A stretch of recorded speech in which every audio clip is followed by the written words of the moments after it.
Mario Draghi is a guarantee of seriousness, competence, of balance, a person who's recognized in the whole world for a capacity for inclusive leadership, which is very important in this period and could really help Italy. Although banknotes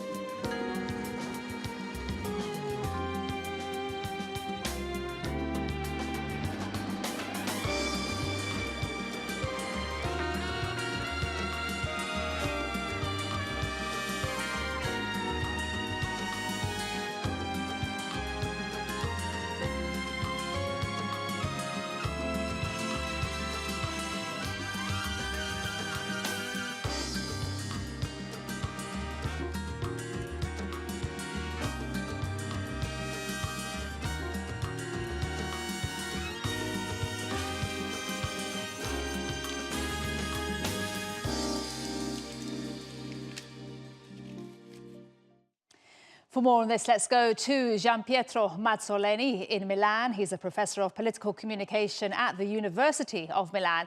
And from Rome, joining us is Pietro Paganini. He's a business professor at Temple University in Philadelphia. Gentlemen, buonasera. Welcome to the show. Buonasera. Buonasera from Istanbul. I want to ask you about Mario Draghi. Is it possible that he can save Italy if he becomes the new Italian Prime Minister? That question to you first, Gianpietro.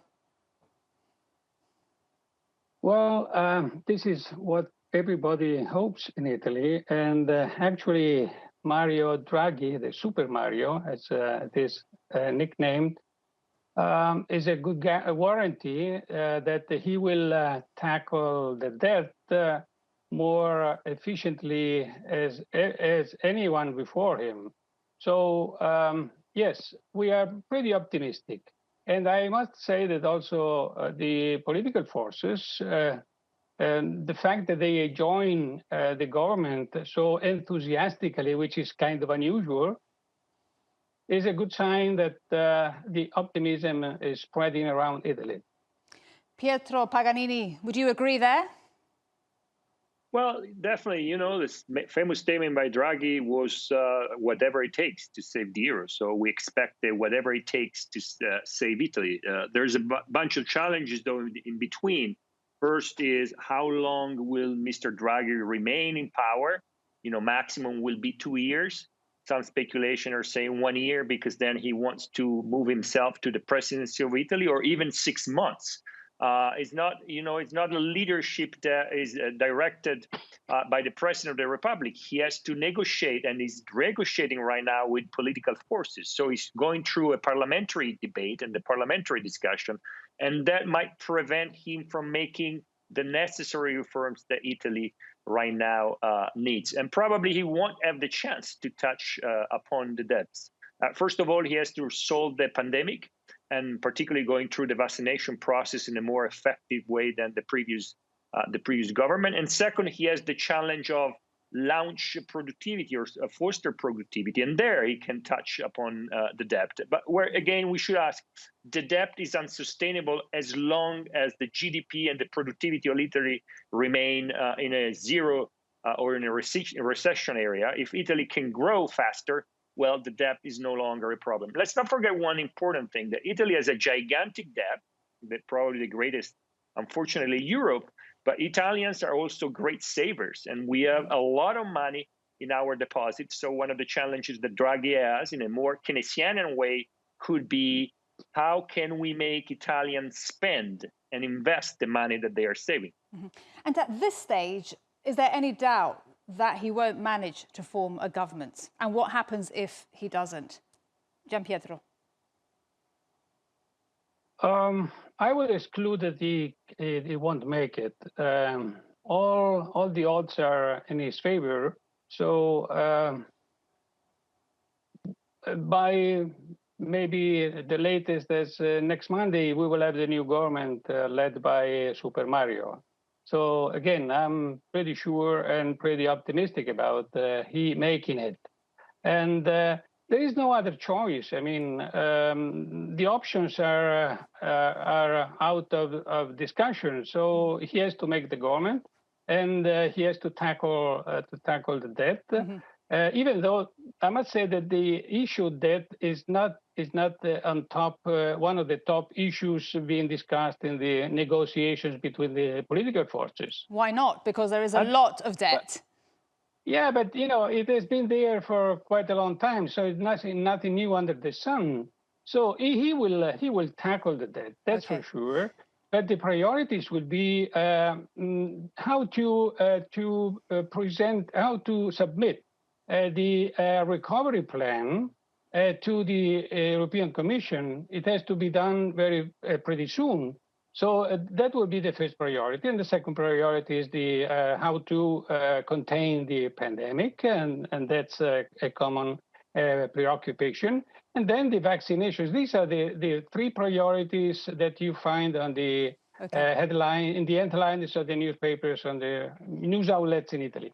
Pietro, how worried are you about Italy's debt, and how much of a handicap will that be for Mario Draghi? And what should his priorities be? Is it the debt? Well, for a short-term prime minister, I don't think he will have much chance to touch the most or the biggest challenges around the debt. And exactly for what my colleague was saying up in Milan, parties will have other priorities, and they will push him on other priorities. One, as Gianpietro said, is the pandemic. The second one is giving energy to the economy through the recovery plan, and Mario Draghi is a guarantee toward Europe. If he touches the debt, let's not forget that Italy has a high debt, but it's not because Italy is spending too much, okay? Mostly it's because there are very high interest rates that Italy is paying over a past debt. So that doesn't mean that we should put under control our expenditure. On the contrary, we should better manage the expenditure. And that means changing and reforming, for instance, the welfare system and touching upon the incredible pension system. And in that case, some political parties that are going to support Mario Draghi's new presidency might be an obstacle. That's why I see Mario Draghi more on the productivity side of Italy, pushing for certain reform, pushing for a better spending on the recovery plan to boost productivity, rather than touching the expenses that are affecting the debt. I think that the debt is a big challenge that will touch Mario Draghi, but also next prime ministers. Gianpietro, I see you want to jump in. Sorry? I see you want to jump in there. You're nodding. Yes, well, I mean, there are many problems in Italy, as in other countries probably, but we failed in Italy to modernize the economy in the last 20 years. So one of the first big effort by the Draghi cabinet will be to at least to start modernizing really the economy and the labor and the capital markets, for instance. So there is a lot to be done, and he's probably the best expert, the best technocrat, if you want to call it, the technocrat, who can really do something different and make the difference compared to what we have been doing for the last 20 years. All right, and on that hopeful note, we will leave it there. Thank you so much, Gianpietro Mazzoleni in Milan and Pietro Paganini in Rome. Thank you, gentlemen.